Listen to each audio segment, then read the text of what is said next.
Hi, Michael Lantz here. I think everyone at some point in their life really starts digging and looking inside of their soul, and they ask certain questions. Some people intuitively know the answer to these questions, and yet the vast majority of us don't. We have to actually spend time purposely looking for answers to these questions, and the answers can lead you to some phenomenal results in your life. They have for me. I know for so long I struggled with these questions. I didn't know the answers to these questions. I had discord in my life. I didn't have the harmony that I was looking for spiritually. I didn't feel totally at peace.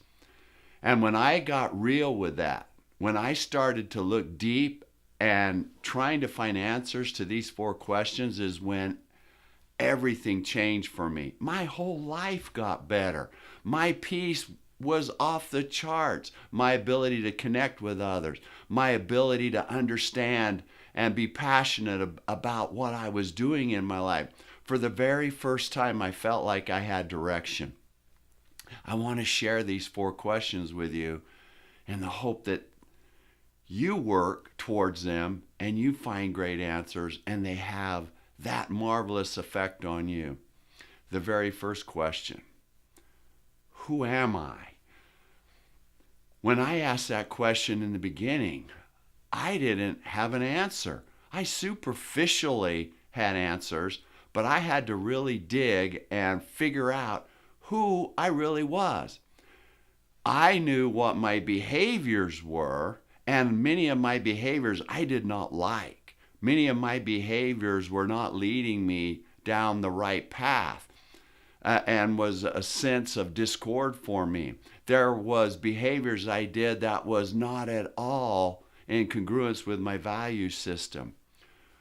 When I got real with the answers to that question is when things changed. I learned that part of finding who I was would change my behavior. My behaviors to be open, to not hide anymore, to be vulnerable. The biggest part about discovering who I was is I had to accept who I was. I used to not accept those behaviors. I used to not accept parts of me.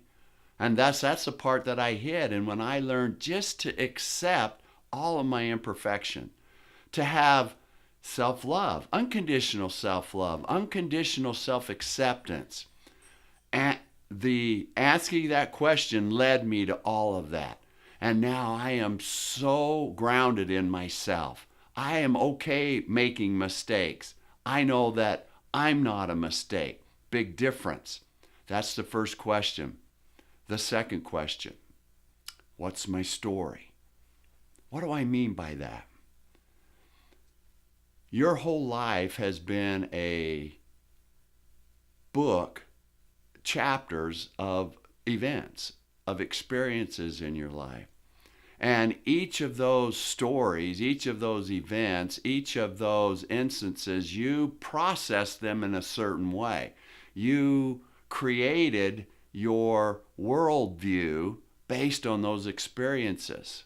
It's from the worldview that you have that the stories will reveal, in part, who you really are. Those stories will reveal if your glasses that you see life through are really tainted, are really not correct, are closed, where you only have one side of seeing things. This is where a lot of people become skeptics. Why? Because all of their stories, all of their past experiences lead them to say that, oh, this thing is not going to work for me. This opportunity won't work. This product won't work. This relationship with this person that I need won't work. And the reality is, it may work. It may be that the story that you're telling yourself based on all of your experiences is not correct. So that's the second question. What is your story? Third question, and I think everybody asks this. I know when I've asked people if they could tell me what the answer is, they go, I don't know. And here's the question. What's your purpose in life? What is your why? It's often referred to. I know for so long when I would be asked that question or I would pin something down, it just didn't feel right. Honestly, I didn't know what my purpose was to be on this earth. Asking that question to figure out what my why was, to what my purpose was on earth, has led me to more right answers, more peace, more contentment, more passion and energy than ever before.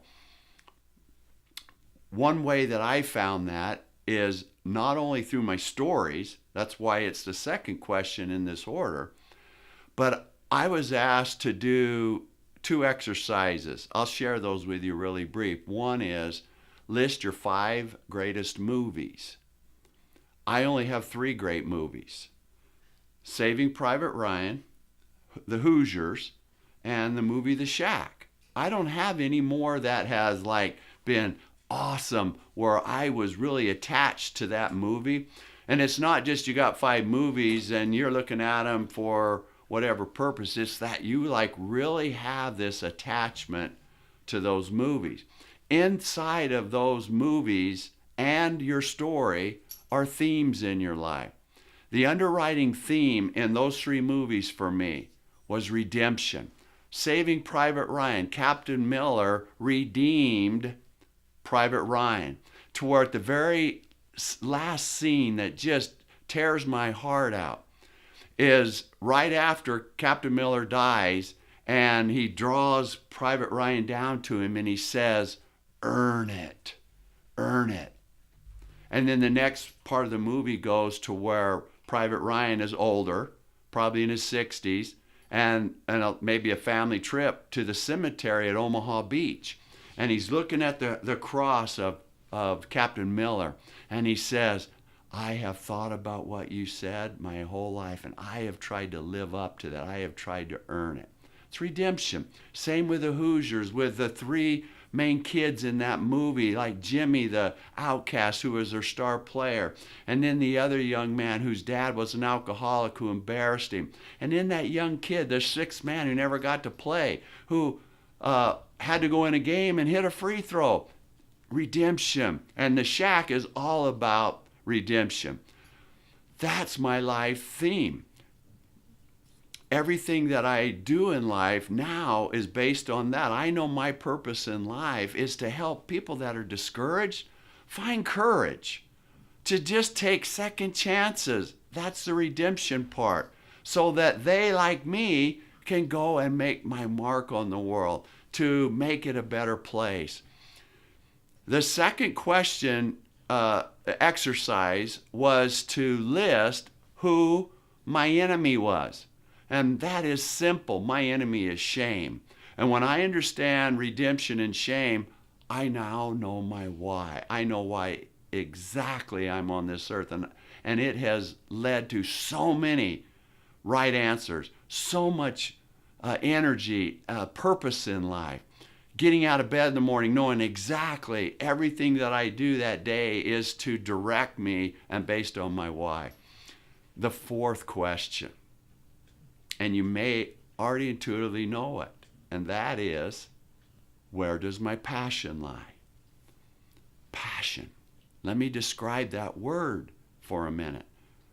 Passion for most people, if it means one thing, and yet when I describe to you the exact definition of that word and its etymology, where it was created at, you'll get a different idea of this word. Passion was created in the 12th century by Christian scholars to denote the life of the Savior because he willingly suffered. And so it meant Christ willing suffering. That word passion means to willingly suffer for that which you love. Willing suffer is not suffering for suffering's sake. It's not suffering as a victim. It's suffering to be a victor. If you're passionate about something, ask yourself that question again. Are you willing to suffer for that? Are you willing to have pain? Are you willing to have complete sacrifice for it? That's what passion is. When you know what you're passionate about, you understand your themes in life, your purpose in life, who you are, what all your stories are. Powerful, powerful. And it can lead you to abundance, connection to other human beings, and to give back to the world, making it a better place. Take care. See ya. Bye.